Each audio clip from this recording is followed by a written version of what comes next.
Here in Mindset Plus, we are showing how we work. It's a core part of our identity. We're not only rooted in local realities. We're also connected to a strong network of global advisors, practitioners, and researchers.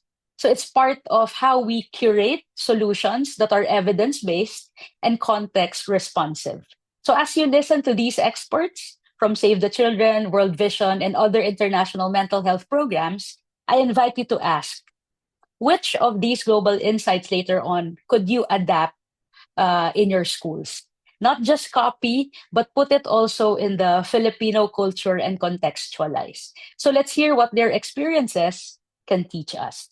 So first off, we go with Daniela, who is a clinical psychologist with 10 years of experience. And she's also our science advisory board member at Mindset. So she is based in Chile and does psychotherapy in English and Spanish to culturally diverse clients with a special focus on displacement and cross-cultural challenges. So she's working in Brazil, Argentina, the United States, and in the Philippines. So let's hear Daniela on what she has to say. Hi, I'm Constanza Gonzalez. I'm a Chile registered clinical psychologist currently working in private practice. Based on my experience as a clinician that has received referrals over the years from schools, my observation is that schools tend to notice or catch the mental health needs of their students that manifest through very disruptive, obvious, or externalizing behaviors. So things like fighting and aggression, rule breaking, hyperactivity, or very drastic shifts in performance, while overlooking the quieter or less obvious needs. So things like non-acute anxiety, or mild or moderate depressive symptoms, or self-harm that is kept hidden. So with this in mind, here are 3 things that I think can be helpful to schools as they seek to become supportive and responsive, safe environments.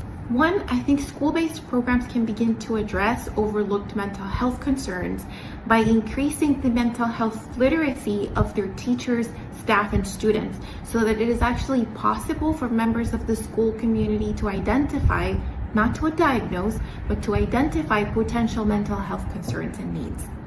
2nd, I think schools can intervene in a responsible and resource-friendly way by being honest about what they can and cannot offer their students.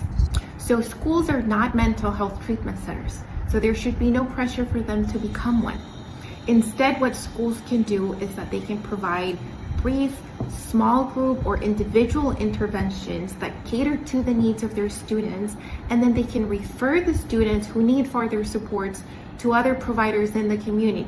So that can be public healthcare centers, community-based mental health programs, or even providers in private practice. This requires cultivating and maintaining strong referral relationships with the community as part of the school-based mental health program.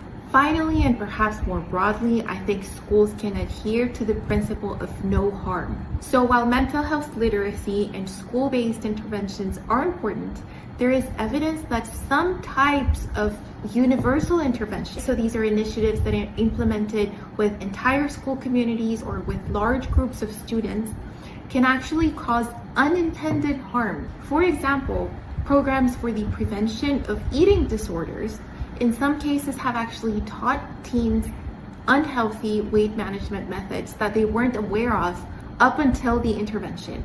So while programs or interventions that are not evidence-based might seem tempting or appealing, as they might appear to be resource-friendly in the short term, can actually be more costly in the long term. I hope that these 3 principles, increasing the mental health literacy of the school community, being honest about what the school can provide, making sure that what the school provides is evidence-based, and having a strong network with the community for referring students that need further support, and adhering to the principle of no harm are helpful as you seek to make your schools supportive environments that promote well-being.